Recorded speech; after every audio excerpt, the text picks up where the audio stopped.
Ladies and gentlemen, thank you very much for tuning in on another entry of Inside the Mind. Today we are joined by Isabella Di Bono, a well-seasoned painter and artist whose works have been collected in countries around the world. So thank you very much for taking the time to join us today. Thank you, guys. How you doing? How you feeling today? I'm feeling good. I'm feeling stressed because I have to paint a lot, but it's like good stress. And you have an upcoming show Yeah, I do. at the Bunbury Gallery. What's the title of that? The title is How Many Far Places Were Once Within Me. How much time do you have left before that? When's that coming? I have about 11 days till the opening. I Yeah. see where the stress is coming from. Yeah. So how would you describe yourself to people who don't know you? That's a really hard question. I would say I'm a very fun person to be around. I feel a lot of feelings and I like to have a good time. I love a lot and I love learning as well. I think maybe that's how I would describe myself. You do have a very welcoming energy just from meeting you, just from Cool. coming up here. Okay, you're gonna have to, 1,000 pardons, you're gonna have to help me with the pronunciation of Yeah. your hometown in Honduras. How do you pronounce that? Tegucigalpa. I'm not gonna appropriate the tongue and try to get that right. So Or you can say Tegus. Tegus? Yeah, that's the nickname. That's like if you're a native, that's how you say Tegus, Tegucigalpa. Tegus, Honduras. Yeah. So take me through life growing up there. So it's very different than life here, obviously. It's a very how can I describe life in Tegus? It's a very warm climate, a lot of warm people, but the political climate is not so warm. There's a lot of poverty, unfortunately, and our government is really, really corrupt. So growing up there, I would say I grew up very sheltered from the outside world, very within our own little bubble because it's such a dangerous, because of what the political climate has caused is you have, there's no middle class down there, basically. You have like the extreme poor, where it's people that can't even read or write. And then you have the extreme rich, which, they are very secluded in their own bubble. So I would say growing up there, it's a country of a drastic. There's two very different worlds, for sure. Besides that, it's a very gorgeous country. So you basically have a paradise year round. So it's a beautiful country. People are amazing, but there's a lot of pain in the country. Not a lot of opportunities to be a young person trying to do their own thing. So yeah. And you moved to America when you were 18? Yeah, correct. And what led you to the States? Yeah, so I was born so my dad is American and my mom's Honduran. And they both moved back to the US. That's where my mom grew up. And they had me and my two younger sisters. And because of the political climate and how it looked, how my parents first saw it was gonna play out and has been playing out. I was always raised with the idea of you graduate high school and you go to the US for college and you stay in the US. And that's the case for anyone that can do it, whether it's the US, a lot of people go to Canada, a lot of people go to Europe. It's really unfortunate, but if you can leave, you leave. So that's what led me to the US, and both my two younger sisters are also in the US. And yeah, college led me here, but I was always, the idea of moving here and staying in the US was drilled in me since I was a little girl. Yeah. So, being a Notre Dame graduate, what was the Notre Dame student experience like for you? It was a very welcoming experience. Definitely some culture shock, even though, I was raised by an American dad and I was raised bilingual and everything. It was still a culture shock, but Notre Dame does a really good job with their undergrads to make them feel welcome, make them feel like they have support. And I had the amazing luck to go to a university with such a tight Latino community, which that made my experience so great. Yeah, I've now, I mean, when I graduated, I had, friends from almost every Latin American country, and we all go through the same pain of trying to find a home away from our home. So we become each other's home, and we become a family. So in that sense, it was a really welcoming experience. Yeah. Nice. Yeah. So for you, what is the earliest, farthest back out of the catacombs of your mind, creative memory that you remember? Could be as simple as just scribbling down something that you saw as a toddler. It's a funny one, actually. Thinking back, I think, and this might come with a little trauma, but I remember, I don't know how old I was. I must have been, I don't know how old. Definitely younger than 7 years old, maybe 5 or so. I remember drawing all over the walls in my house. And I remember it was pencil, and my memory is probably incorrect because you know how memories become distorted as you get older. Yeah. But I remember, and my mom was a workaholic. She worked really hard, and my dad as well. So they weren't home a lot. And I remember drawing across the whole house with a pencil, and I was so proud of what I had done. And I remember going to my mom super excited when she got home from work to show her what I had done. She was so pissed. That was your first exhibition. That was my your first solo show. exhibition, yeah. The whole house. And it's lost in my memory because my mom, oh gosh, she made me wash that off immediately. Yeah, I remember that. Wow. I would say that was my earliest memory. That's the original studio right there. Yeah.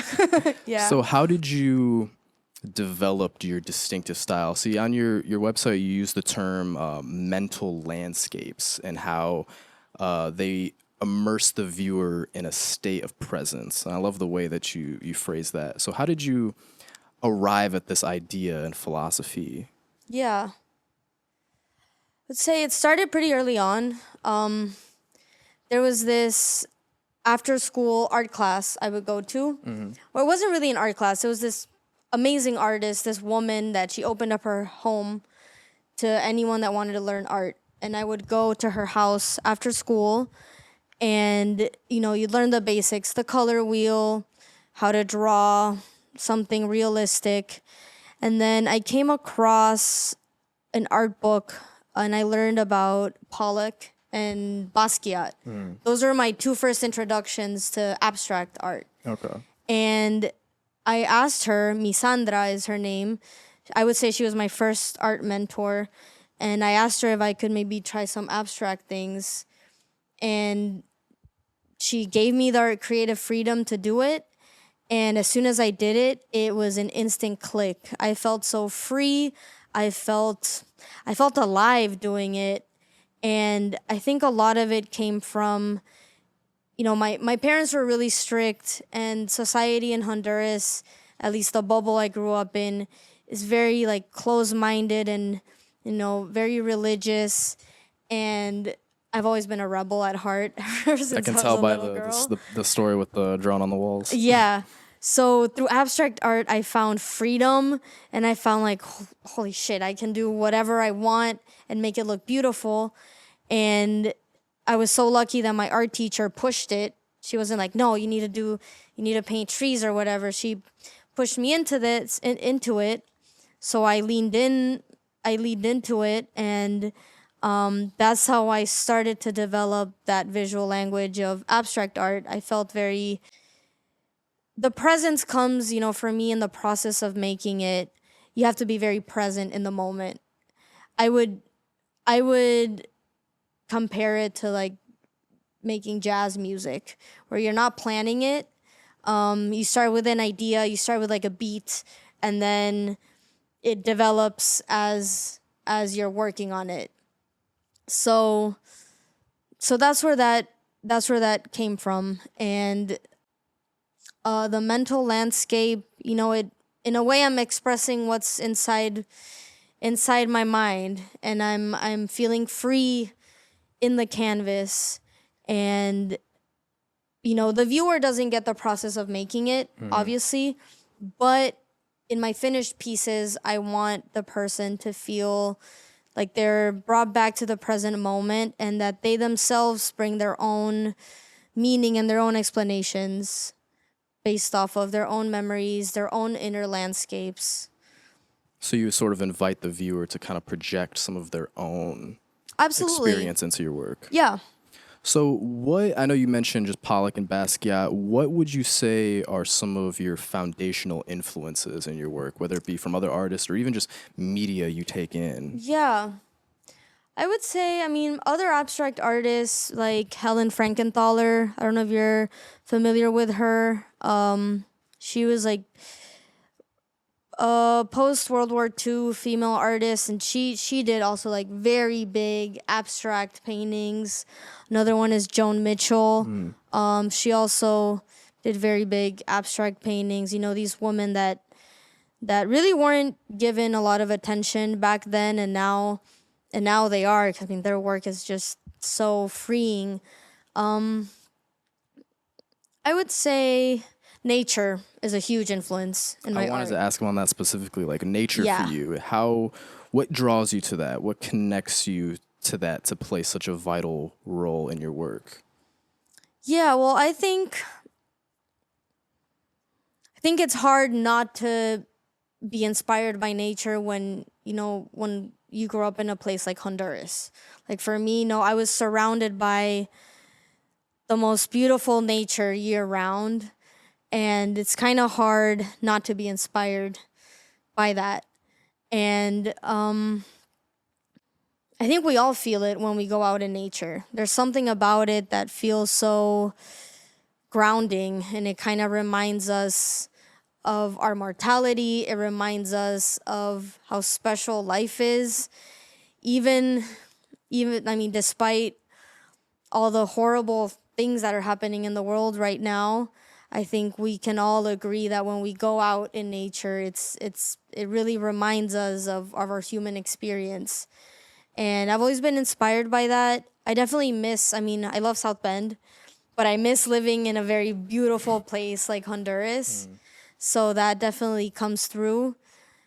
And yeah, this is the first collection where I'm drawing more directly from nature, where it's not just the feeling of being present, but I'm actually trying to bring in direct visual language, with the leaves and the flowers and trees, and I'm trying to bring that in, mix it with the abstract.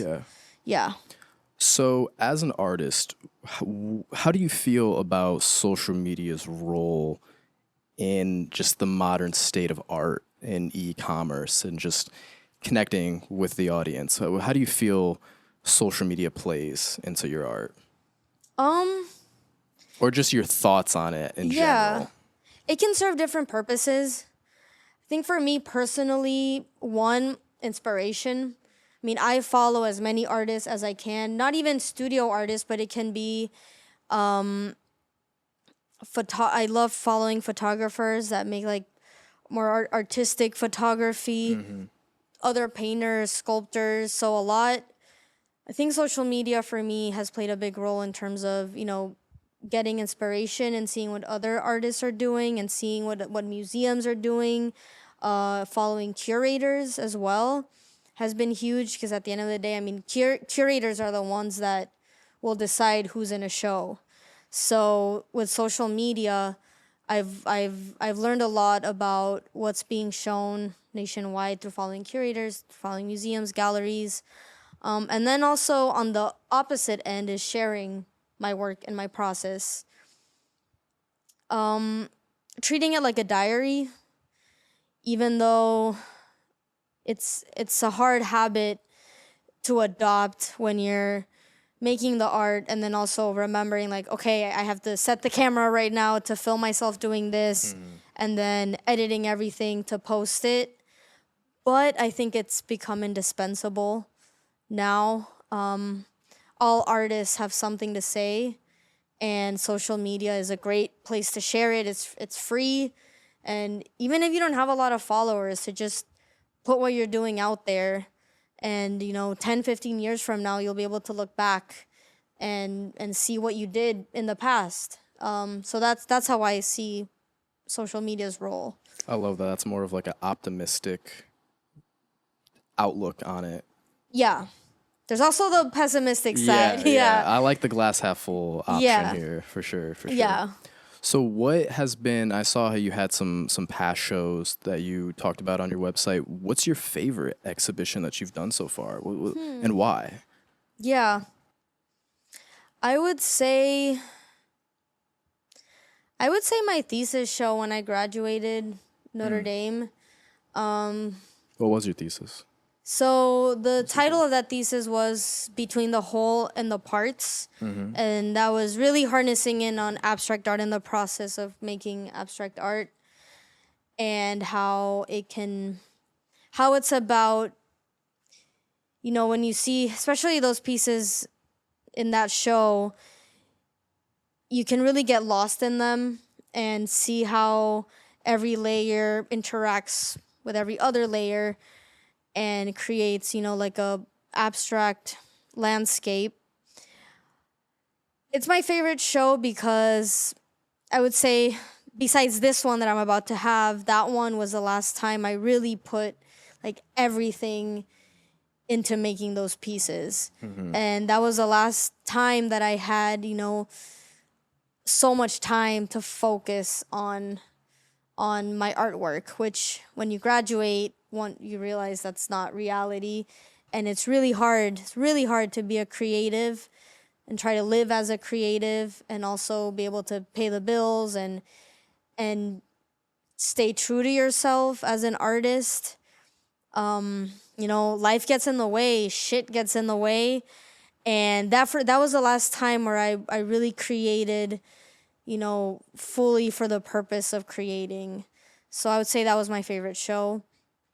I've had other shows that I've liked, but they've been mostly, I've had one piece in the show, mostly group shows. Yeah. So take me through the meaning of the name of your upcoming show. How many far places were once within me? What does that mean to you? Yeah. So that's actually from a poem. This poet, I'm gonna butcher his name, Rainer Maria Rilke. Sounds good to me. Yeah, that works. I don't know where he's at, but yeah. So his poetry touches a lot on ecology and our human experience with nature. So I was trying to find a title that really communicated our multiplicities that we have within ourselves. After I graduated, reality hit me like was a bitch slap. Tom Bricks. Yeah, and to to learn, how to be an adult and how to be an adult in today's world and how to be a creative in today's world. I think that's a problem that all young adults, have always felt. But right now, I feel like we're all going through this of like the world is burning.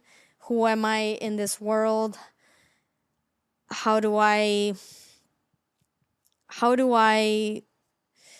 kind of define who I am in the world we're living in right now? So that title, it's a line from a poem, and I can share the poem with you. Yeah, that'd be great. I connected with it because I want to portray all of the inner selves that we've had within us at some point in the past and in the present, and how all those different selves contribute to who we are now. In a way, if you think about, for me personally, moving from another country, maybe at one point, living close to my family. Now I'm not close to my family, completely different country, different people. I think that's relevant to anyone, even if you don't move countries. But we all experience different selves throughout life. And, and it's exciting to think about how many more selves we're going to be. And then when we get old, you look back and it's like, I don't know, I read journals when I was in high school, and I feel like that was a completely different person than who I am now. So I want this collection to show that, how many places, how many people, how many moments was I at some point that one day were so true to who I am, and now they're so far away. But they're all still who we are. Yeah. I like that. Yeah. I like that a lot. So very fluid. Yeah. So, and I know you mentioned like you do this through bringing nature into your work, but are there any other ways, either consciously or subconsciously, that you're putting your culture and your Honduran roots into your art and sort of bringing that with you? Not directly. I think it's more personally the experience of living in a completely new country. In my work, I don't really directly bring in my culture from Honduras. I would say it's more my internal struggle of, being from back there but not really being able to live there. And then, South Bend has become, I've been here 9 years now, so I can call South Bend a home as well. So I would say more so than directly bringing culture from Honduras, it's more bringing in the internal struggle of being different people and wanting to be those different people, and trying to define who I am as one person, even though, I would love to be able to live there, but I can't. But I also love South Bend. Yeah. And I see how that ties all back to the title of your show. Yeah. In that quote. So what was that moment like when you decided to pursue art full time as a career? Was there fear? Was there trepidation? How was that like? For sure. It was a lot of fear. I think a lot of delusion. I think it was very naive. Delusions of grandeur, or like delusions of what maybe in a way. I don't know. Delusions of how the world works. But I think you need a little bit of that with any creative pursuit, because really with any entrepreneurial pursuit, like, you gotta have a little of delusion, because there's so many reasons why it's not gonna work. And so when I decided to do that, it was super scary. But the idea of being locked into a 9-to-5 was way more terrifying. And my senior year, I sold a couple pieces, and I just kind of clung to that. I was like, okay, if I already found, 3 people that bought an art piece. I'm sure I can find more people that like my work enough to pay money for them. And so, yeah, it was a really hard moment. It was hard for my family as well. I come from a very business oriented family. They were very confused by my decision. I have learned in the process that living solely off of selling art pieces is not that easy. And living as an artist comes like it never gets easier. It's always scary. I mean, starting every month with you don't know how much money you're gonna bring in. It's really hard to plan ahead financially.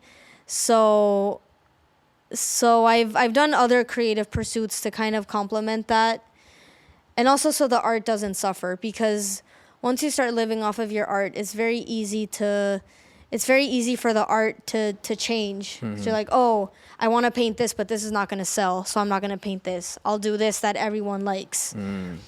So that started to happen, and I reflected, and I didn't want that. I didn't want my art to suffer from that.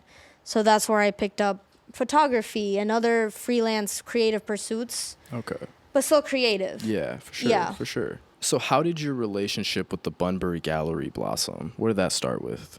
Yeah, so that started back in Bunbury Gallery is new.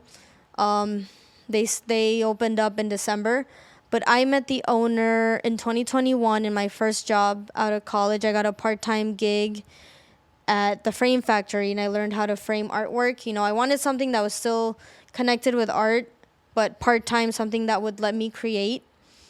So I met the owner there, Guy, and we became good friends. And beginning of last year, he told me about his idea to open up a gallery, and he wanted to represent me here in South Bend. And I was all in. I mean, I love what they're doing. I love that there's a legit gallery in town. Yeah. Beautiful location too. Beautiful Perfect. location. And I mean, because there's others nice galleries in town, but there's Highland that focuses on ceramic art, and it's cool to see what they've done with paint, with 2D art. So that's how that relationship blossomed, and I'm super excited to be their second solo show ever. And what about vested interests, like the very studio that we're in? How did that come to be? That came to be randomly. I was looking for studio spaces, and a local friend told me that they had driven by, and there was a sign that said studio spaces available. So I reached out, I came to visit, and it was an instant click. I mean, just the space, like it's so spacious in here. And I make very big paintings. So making out of a small space can affect, I think the space one creates in is very important. So yeah, it was an instant click, and I've loved it. I've loved having my studio here. Yeah. What would you say in 3 words would you use to describe your work? In just 3. And it could be abstract, it could just be feelings. It could just be however you interpret that. 3 words. I would say freeing, optimistic, and reflective. I like that. Don't even need to explain it. I like it. Just keep Perfect. it. Good. Like that. What's one album you can't live without? Putting you on the spot. Yeah, you are. Trying to remember. I'm really bad with names. Like any names. That's I'm bad fair. with musician names, actors' names, movies. I'm like, I remember the face kind of person, but not the name. But there's this one band called Señor Loop. They're this small Panamanian band, and they have this one album. It's called Leña que prende madera, and it means ¿es leña que prende madera? Yeah, I'm pretty sure that's the name. I would have to double And you check. said you're bad with names. You just got it perfectly right there. I guess maybe it could be completely wrong, but it means like kindle that sparks wood. Mm-hmm. Guess that would be the translation that makes the more sense. Okay. And I love that album. I always go back to it whenever I need to, have that feel good feeling. Yeah. You ever paint to music, or do you just like paint in silence? Like, Always with music. Always with music. Never in silence. Yeah, always to music. So, what's your favorite piece of yours that you've ever made? Ooh. I would say it's called Between the Whole and the Parts. It was the same title as my thesis show. Okay. It's actually the same size. Yeah, that piece just clicked. You know how, you're a creative, you understand how you work on so many creative pursuits, and then there's something that just clicks with and it doesn't happen often. There's a lot of really good pieces that you make, but all of a sudden there's like one that just works. And this piece, it wasn't one that I worked the most on, but something about it just clicks. It's a feeling. It's a very pink piece, which actually I'm not a very like girly girl. I think it's probably like the only pink piece I've made, but it flows really nicely, and the energy in that piece it's not here. I actually sold it I saw it out of a gallery down in Guatemala. And that was also the first piece that I sold to where I don't know who it was sold to, which was also a big milestone in my career as an artist. Yeah. See, it's funny you say that, because I was going to follow it up with what's your favorite piece that you've ever sold. So I does would say that that counter one. both? Okay. Yeah, I would say that one. Well, actually, there's a runner-up, and it's one that's very different. It's not abstract. It's a coffee tree.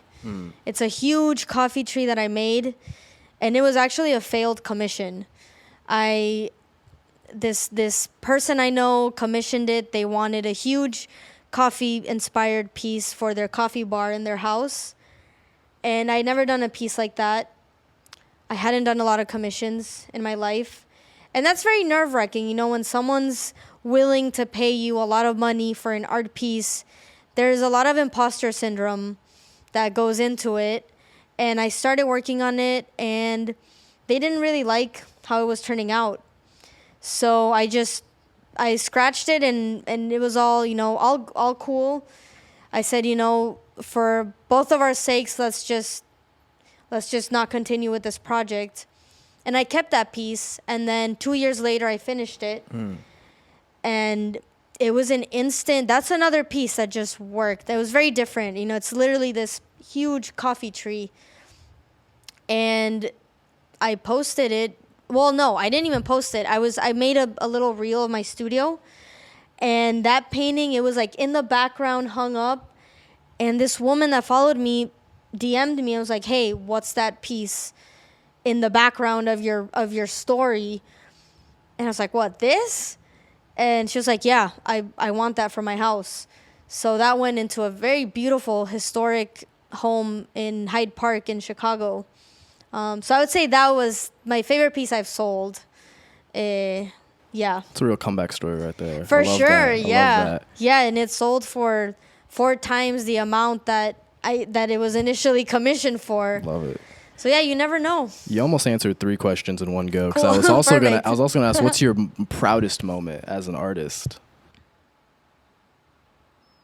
I would say that would be up there, for sure. I think anytime someone is willing to give you money for your artwork is a very validating moment. Even though when I create, I try to not think about that, which is why I've started all these other pursuits to live off of. And for me, my art, it's to express my inner world more than anything. But when someone wants to pay you to put that little part of your inner world on their walls and live with it every day, that's super validating. More so than the money itself. It's just the fact that someone's willing to, because money at the end of the day is equals the amount of time you've put into making that money. So for someone to want to trade that for your inner world, that's huge. Yeah. Yeah, that's got to be just a beyond satisfying feeling. It is, yeah. Yeah, especially because being an artist, it's really hard. It's really hard. There's a lot of months. I mean, there's been a lot of months where I haven't seen $1 come in. And you can't let that bring you down. You can't stop creating. Even though a lot of times it's so tempting to just go get a 9 to 5. But you just have to keep on going.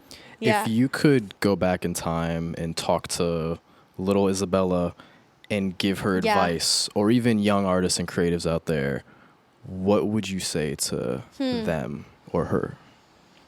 I think like the cliche advice is like, keep on doing what you're doing, which that's still, I think there's a lot of truth to that. I think there's a lot of amazing artists that stop making art because it's scary.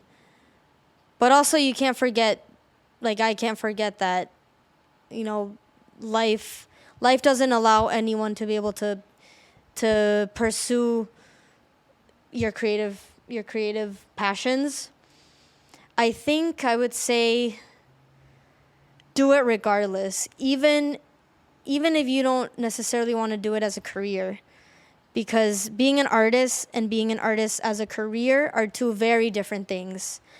And I would say lean into your creative interests without, like, forget about the career aspect to it. Forget about, I'm trying to follow my creativity as a career.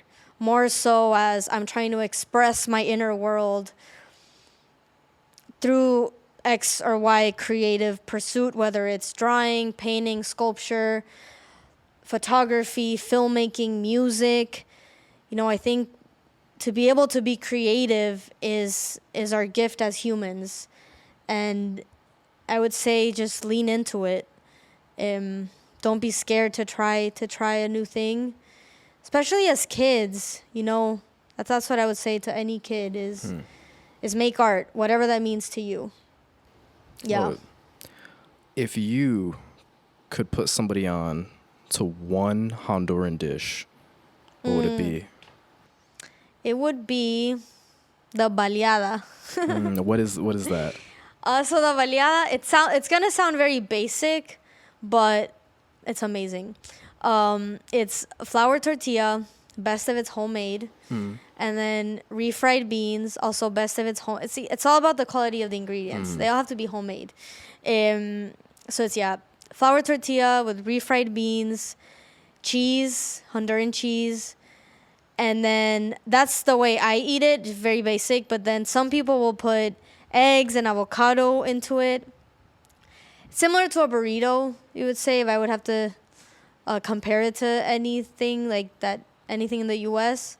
But it's not. It's a baleada. It's pretty fire. Are there any authentic Honduran businesses? Not in South Bend. No, they're in Chicago. I think there's one. It's always Chicago. Of course, yeah, in Chicago, yeah.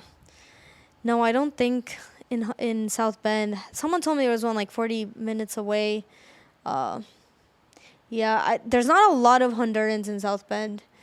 There's a lot of Mexicans, a lot of Venezuelans, which you can find amazing Latin American food. A lot of good Venezuelan food, Mexican food, but not Honduran, unfortunately.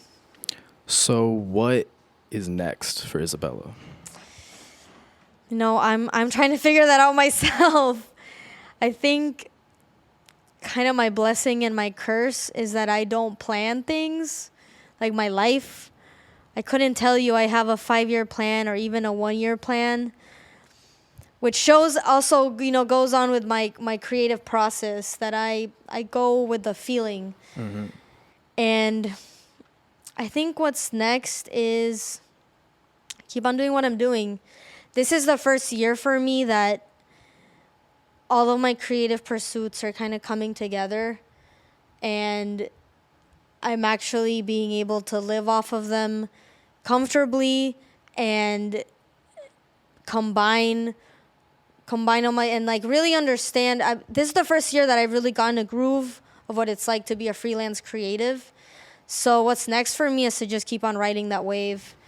And now with this amazing studio, which I moved into back in June, keep on making more art, more big pieces, which I hadn't been able to make like before I moved into the studio. And yeah, keep on expressing my inner world. And so when, again, is your show at Bunbury? So the show opens up September 26th, next Friday, and it'll be up till November 1st. Okay. Yeah. Okay. Before we depart, is there any last thing you would love to share? Anybody you'd love to shout out? Just any parting comments? I would like to shout out to the artist community in South Bend. I think we're all doing an amazing job getting South Bend alive. All the musicians in town, all the small businesses, all the small, food businesses in town. I think we all the creatives in town can agree that it's tough, especially in today's world. It's really, really tough. So that's my shout out, that keep on pushing through. I think it's really important that we keep on, supporting each other and connecting with each other. And I see a bright future for the South Bend artist community and creative community. I think it's really up and coming, and it's really cool to be a part of it. I love it. I love it. You heard it straight here from the source. And Isabella, thank you for your time, and thank you very much for your time. Thank you. I appreciate it. Awesome. All right.